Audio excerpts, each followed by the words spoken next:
mga kapornarya. So welcome back to my channel. So for today's video mga kapornarya ay magpapatabas po tayo ng damo.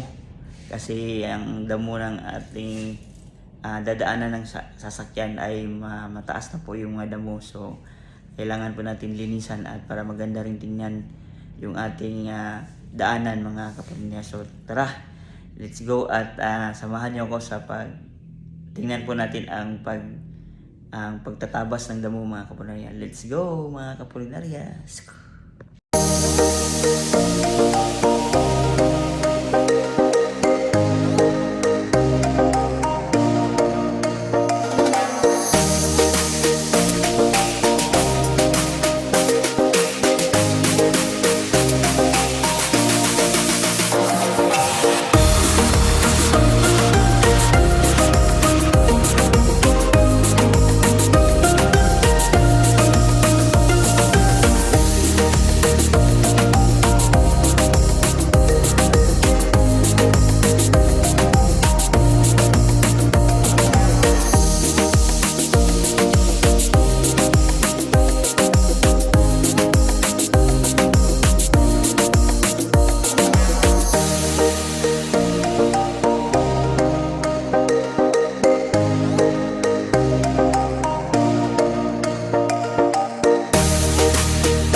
So ayan na yung itsura nating pagtabas ng mga damo mga kapornarya. So ayan, malinis na at basa-basa pa yung kasada po natin kasi umulan po kagabi. So ayan po yung itsura. So salamat sa inyong panonood mga kapornarya. So see you in the next vlog. Bye bye.